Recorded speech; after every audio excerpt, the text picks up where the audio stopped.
ଆମର 11 ତାରିଖ ଦିନ ସକାଳ 9ଟା ବେଳେ ସବ୍ ଇନ୍ସପେକ୍ଟର ପ୍ରିୟବ୍ରତ ବିଶ୍ୱାଳ ପୁଣାଜ ଥାନା ତାଙ୍କୁ ଇନଫର୍ମେସନ୍ ମିଳିଲା କି ଆମର କୋଉଠି ସାହିଦାବାଦ ବ୍ରିଜ ଉପରେ ଏମିତି ବ୍ରାଉନ୍ ସୁଗାର କିଣା ବିକା କାର୍ଯ୍ୟକ୍ରମ ଚାଲିଛି। ତ ସେଇ ରିଲେଟେଡ୍ ଗୋଟେ ସ୍ପେଶାଲ ସ୍କ୍ୱାଡ୍ ଗଠନ ହେଲା। ଆମର ଏଠି ପ୍ରିୟବ୍ରତ ବିଶ୍ୱାଳ ସବ୍ ଇନ୍ସପେକ୍ଟର ଆଉ କିଛି ଫୋର୍ସ ସେମାନେ ସିଭିଲ୍ ଡ୍ରେସ୍ରେ ଗଲେ ସହିଦାବାଦ ବ୍ରିଜ ଉପରକୁ।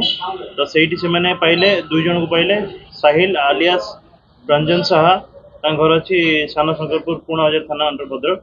ଆଉ ଗୋଟେ ଶେଖ ଦାୟାନ ତା ଘର ଅଛି ଦୁର୍ଜିପାଟି ସାନ ଶଙ୍କରପୁର ପୁଣା ବଜାର ଥାନା। ସେମାନଙ୍କୁ ଆମେ ରିକଭରି କଲୁ ଆରାଉଣ୍ଡ 37.5 ଗ୍ରାମ୍ସର ବ୍ରାଉନ୍ ସୁଗାର ଆଉ ଗୋଟେ ଆଭେଞ୍ଜର ମୋଟରସାଇକେଲ ବାଇକ୍ ଆଉ 2ଟା ମୋବାଇଲ ଫୋନ୍। ଆଉ ସେମାନଙ୍କଠୁ ବାକି କ'ଣ ଫର୍ଦର ଅଛି କୋଉଠି ଅଛି ସେଟା ଆମେ ଫର୍ଦର ड्यूरिंग इन्वेस्टिगेशन आम जापर क्या बिकी क्या कि ड्यूरिंग इन्वेस्टिगेशन आम ताको आइडेंटिफाई करूँ।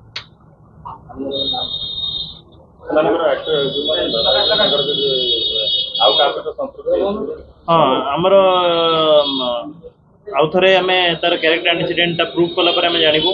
तो साहिल आलियास रंजन साहार लगुच इनवॉल्वमेंट प्रीवियस केस अच्छी आम तार क्यारेक्टर एंटीसीडेंट वेरीफाई करूँ।